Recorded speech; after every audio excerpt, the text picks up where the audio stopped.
Welcome to my YouTube channel, Pyrography Made Easy. I'm Brenda. In this tutorial episode, I'm going to show you how to create the dewy leaf. The goal with this tutorial is to show you how to create the look of in-focus and out-of-focus leaves. Plus, for an added little challenge, I'm going to show you how to create some dewdrops on the leaves. My website has a written tutorial, a free pattern, and the reference photo for this project. The written tutorial covers some basic items to get the project ready for burning, like prepping the wood and transferring the pattern. I'm not going to cover those here. Instead, we'll start after the pattern has been traced onto the wood. Now, this project relies on circular motion, but I also used uniform strokes to create it. I have a short video that demonstrates how to use them, so let's watch that. As you can see, I am literally burning a continuous chain of small circles. Obviously, this is a highly exaggerated example for demonstration purposes only. My next burn is what circular motion really looks like. I'm still burning a continuous chain of small circles, but the circles are much smaller and closer together. This results in a solid-looking band of color. Uniform strokes are created by pulling the pen tip towards you in a slow and controlled manner. When starting a new stroke, burn it so it is adjacent to the previous stroke. Each new stroke should be touching or even slightly overlapping the previous stroke. Now that we have a better understanding of the burn strokes used in this artwork, we'll burn in the trace lines along the edges of the leaves. This begins the contrast between the in-focus and out-of-focus leaves. Let's get to work. Start with the in-focus leaves. Keep the end of the pen tip right on the edge of the leaf. The rest of the pen is angled over the background. Keeping the pen angled this way ensures the lines on the leaves are crisp and clean. I call this optimal pen tip position. Rotate the wood as needed to keep the pen tip in optimal position.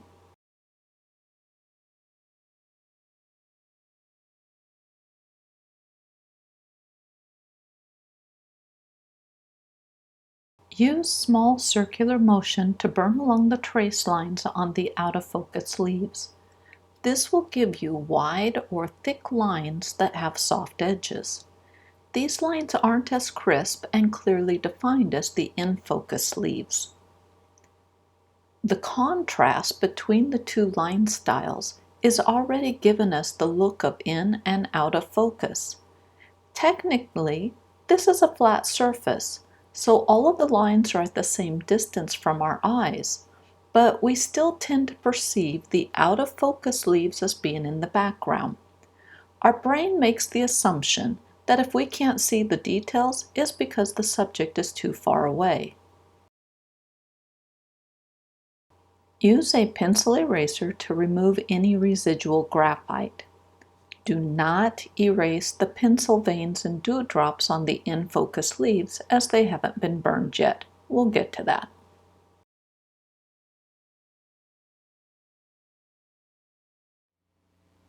With the leaf outlining done, we will now burn in everything except the in-focus leaves. I want to mention that since the background isn't precise or highly detailed, it's a great area to test out different pen tips. So let's get this part done. Begin burning the dark background behind all of the leaves.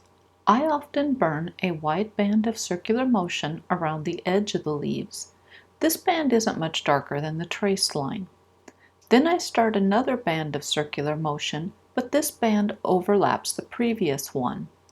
I darken it by reburning over it, and then I fill in the area. In the larger open areas, I like to use uniform strokes to fill in the space. If I have enough room, I switch to a larger shader to decrease the time it takes to burn the area. I want to point out that how you burn in the background is really a personal preference type of thing. The goal is to create a uniformly dark background.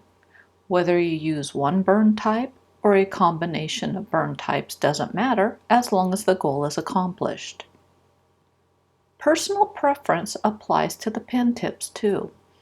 I tend to favor Colwood's J shader, but that doesn't mean you have to. If there's a pen tip that you like to use, then use it. Sometimes you have to try out different pen tips before you find the one that you like or the one that works best in the given situation. Another thing, doing background work is the perfect time to try out different pen tips just to see what you think of them.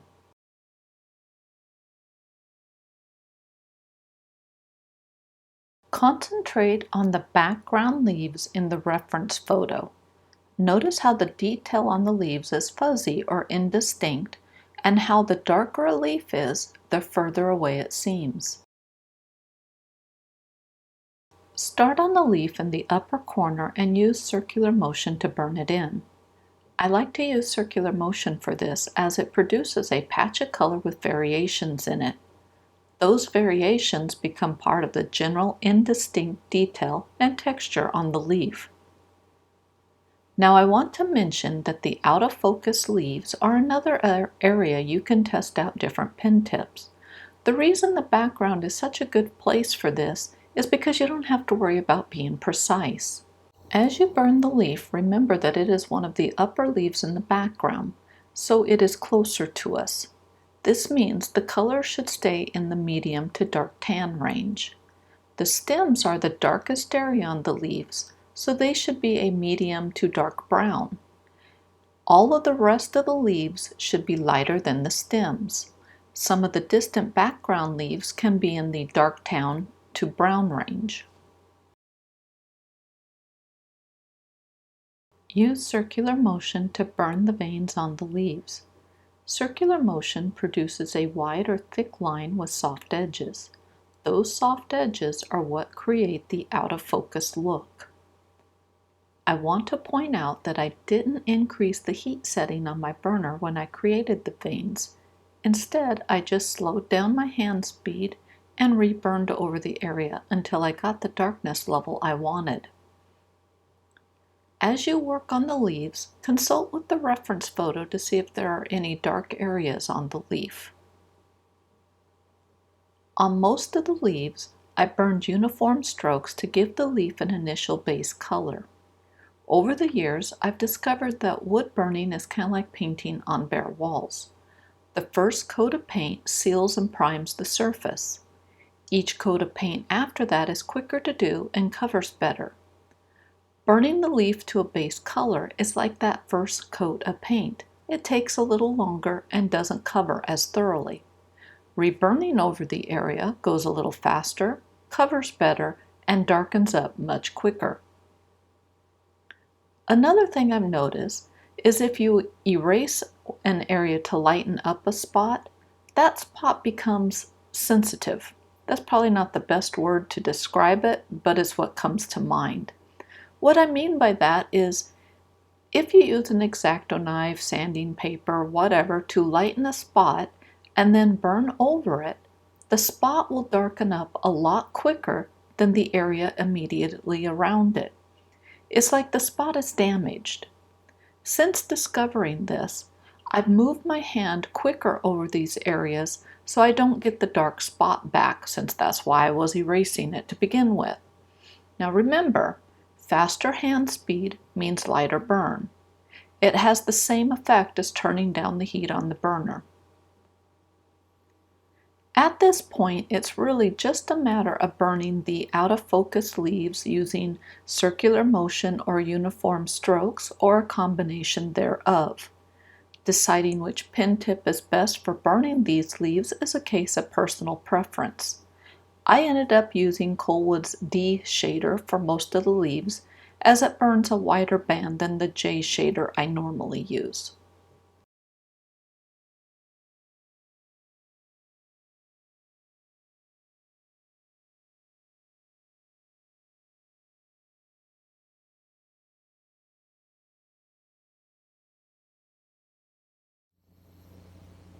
With the background taken care of, we need to work on the foreground or the in-focus leaves.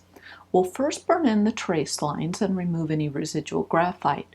Then we'll examine the reference photo and burn in the leaves, but we won't burn in the dewdrops yet. Those will get done later.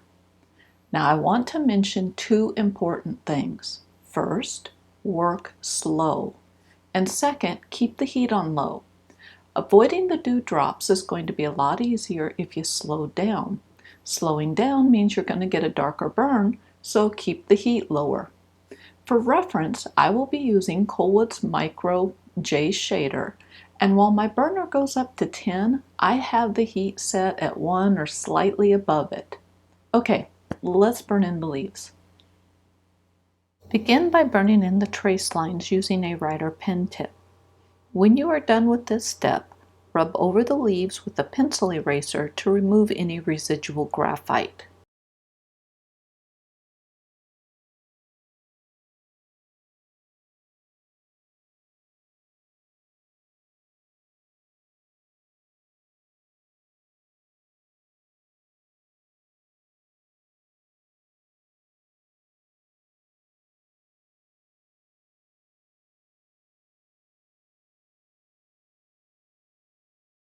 Here's our reference photo. The white arrows are pointing to highlights. The red arrows are pointing to slight shadows. So let's put it all together. The black arrow is pointing to a vein. The white arrow is pointing at a highlight and it's found below the vein. The red arrow is pointing to a shadow that's found above the vein. Begin with the upper leaf. I'm using Colwood's Mini J Shader. But if there is a pen tip that you prefer or find easier to use in this area, then by all means please use it. Keep your pen tip in optimal position when working near veins and dewdrops. The veins are the darkest thing on the leaf, so burn them several shades darker than the leaf color. Remember, work slowly. It is a lot easier to avoid the dewdrops that way. I want to point out that I'm using a combination of circular motion and uniform strokes to burn in the leaf. I'm also consulting the reference photo to make sure I add the proper shadows and highlights along the veins. The highlights are just below the veins and the slight shadows are above the veins. Also, the edges of the leaf are a touch darker, so burn them the same color as the slight shadows. Do not worry about the dewdrops, as they will be the last thing that we work on. As you watch the video, you'll see that I tend to work in segments. I'll burn a section between veins and then move on to a different section. You can do the same, or you can burn the entire leaf to the base color and then add the slight shadows. Or you can burn in the slight shadows and then burn the rest of the leaf to the base color. The order in which you do this doesn't matter. What matters is the end result. With the second leaf, begin by burning in the vein. It is the darkest area on the leaf, so it should be brown in color. The rest of the leaf should be in the tan color range. With the second leaf, I burned the entire leaf to the base color. Afterwards, I reburned over the leaf to gradually increase the color the closer to the end of the leaf I got. This leaf curls slightly downward at the end, so the end of the leaf is darker than the top. At the end of burning this leaf, I used an X-Acto knife to restore a few dewdrops that I accidentally burned over. I do show this, but it happens just before I start working on the next leaf. This is the last of the talking for this leaf. I'll resume talking on the last leaf.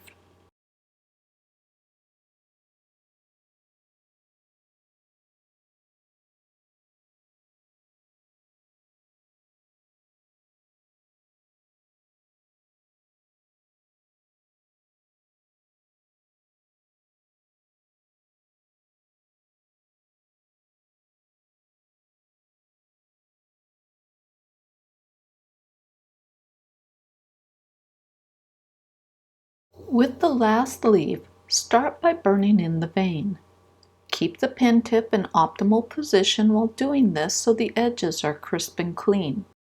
Again, the vein is the darkest area on the leaf, so burn it to a brown color. Rotate the wood if needed while burning the vein to make it easier to keep the pen tip in optimal position. With the last leaf, I worked in sections again. So I would color, contour, i.e. add shadows, and restore any dewdrops before moving on. Plywood has what I call slivers. They are little sections of wood that are recessed and they don't take the color. So I've found that using a writer pen tip was helpful to burn in the micro slivers that plywood has. It was small enough to get down in those crevices. The reference photo shows that the edges of the leaves have a touch of red on them. Use a writer pen tip to darkly burn along the edges, but only do this where the leaf overlaps background leaves. After burning along the edges, extend the color slightly from the edge of the leaf. As I mentioned before, I burn this leaf in sections, and sometimes I altered the order of the steps. In one section, I would burn in the slight shadows, and then burn in the rest of the leaf to the base color. In another section, I'd burn it to the base color, and then add the slight shadows. What I'm trying to show is that you can alter or change the order of the steps needed to burn the leaf and still get the same results. Rotate the wood as needed to keep the pen tip in optimal position when burning near dewdrops. I think it's important to always be able to see the end of the pen tip and the edge of the object. The object, in this case, is a dewdrop. By keeping both in sight, it helps ensure the dewdrop isn't accidentally burned over. So will burning slowly while working around the dewdrops. Will you accidentally burn over one or two dewdrops? Probably. Is it the end of the world? No. You have two options if it happens. The first is to leave it be, and you'll have fewer dewdrops on your leaf. The other option is to use the tip of an X-Acto knife to lightly scrape away the burning and reveal the dewdrop. Continue to burn the leaf, keeping it in the tan color range. The slight shadows are along the ends of the leaf and above the veins. The highlights are found just below the veins. As I was working on the end of the leaf, I discovered that I thought the background leaf behind it was too dark. I used a spot sanding pen to very lightly rub over the area and remove a little color. Spot sanding pens are made out of fiberglass and they're designed to remove rust from metal. They are very abrasive and can quickly gouge wood, especially plywood. You can find spot sanders on numerous websites, including Amazon. Continue to burn in the leaf, keeping the highlights below the veins and the slight shadows above. Work slow and keep the heat low. My goal is to always set the temperature to the threshold heat where I get a nice tan color with my normal hand speed. Once I have the threshold heat obtained, I can increase or decrease my hand speed to get a lighter or darker burn result.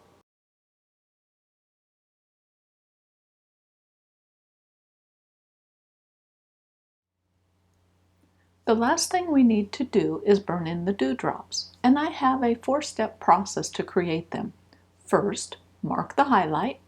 Second, burn the edges. Third, burn the front. And fourth, add a cast shadow. The dewdrops on the mini project are pretty small, so I created a short demo with larger dewdrops to help show this 4-step process. Let's watch that demo. Use a white charcoal pencil to mark the highlights. It might be easier to draw a visual reminder of the sun's location as I did with the asterisks that I drew at the beginning of the video. The visual reminder lets you know to draw the highlights so that they are on the side closest to the asterisks. Next, use a writer pen tip to burn around each highlight and dewdrop edge. This ensures that all of the borders are clearly defined. Plus, the darkest area on the dewdrop is right next to the highlight.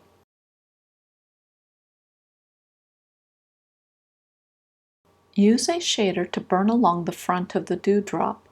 Let the color gradually fade away at the 3/4 mark. Keep the front of the highlight the darkest area on the dewdrop. I should mention that I consider the front of the dewdrop to always be where the highlight is located. If the highlight was in the lower right corner, that would be the front for discussion purposes.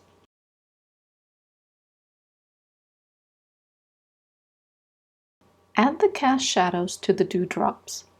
The wider or thicker the shadow is, the bigger or taller the dewdrop will appear.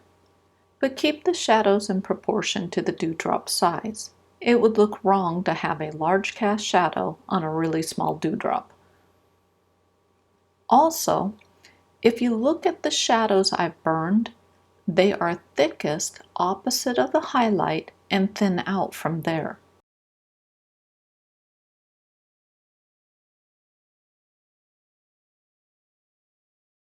Use a pencil eraser to remove the charcoal. I like to use a writer pen tip to touch up the dewdrop after I erase the charcoal. I fill in any spots missed with the shader. Sometimes I draw the charcoal highlights a little too thick, so after I erase them, I'll find small spots that need to be darkened up to make the highlight a little smaller.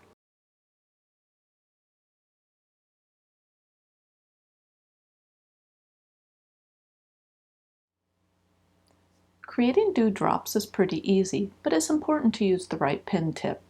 In the demo, I use Colwood's Micro Writer and the J shader.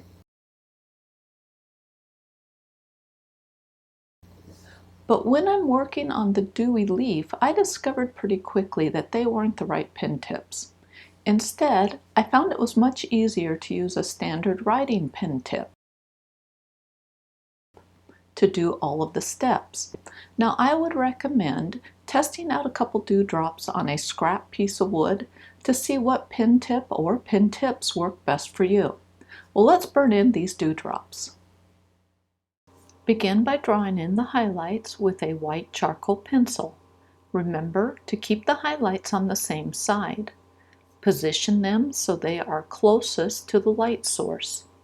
Don't bother drawing highlights on the really small dewdrops. After the highlights are drawn, use a writer pen tip to burn around the highlights and the edge of the dewdrop. Now it is time to burn the front of all the dewdrops and to add the cast shadows. You can work one dewdrop at a time before moving on to the next one, or you can burn in all of the fronts and then burn in all of the shadows. However you want to do this doesn't matter, as the end results will be the same. I've mentioned before that it's important to select the right pen tip for the job. With this first leaf, I started using the micro writer to burn in the outline, and then I switched to the standard C writer to do most of the shading. I could have eliminated the micro writer and just gone with the C writer and been fine.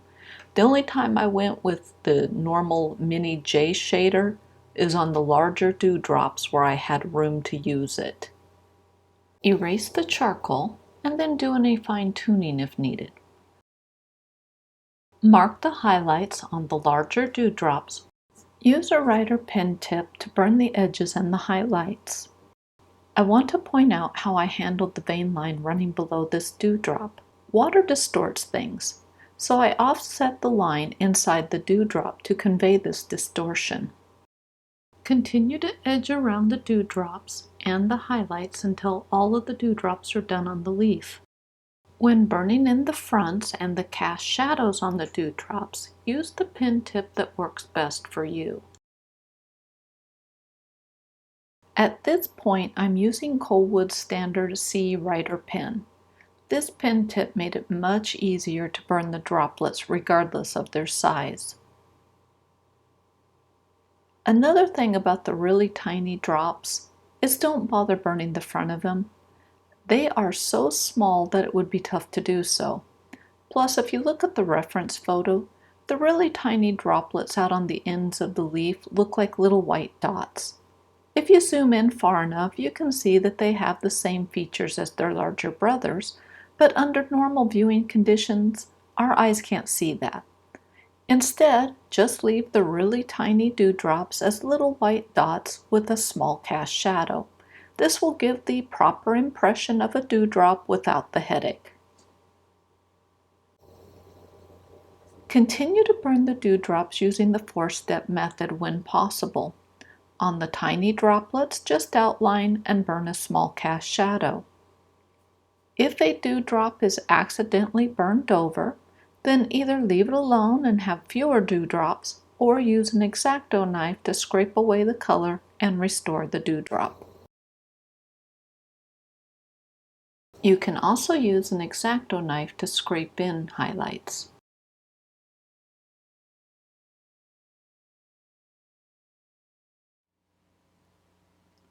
Now it's time to critically look at your artwork and see if it needs any fine-tuning. Todd and I both decided that my background leaves were a little too vague and needed more definition. I also decided that the large foreground leaf needed a little bit of darkening along the upper edges. So let's watch as I fine-tune my artwork. I use circular motion to add more veins on the background or out of focus leaves. I also use circular motion around the edges of the background leaves so that they would appear more jagged like the in-focus leaves are. All of the leaves in the background, except for the dark distant ones, were burned over to give them more veins and jagged edges.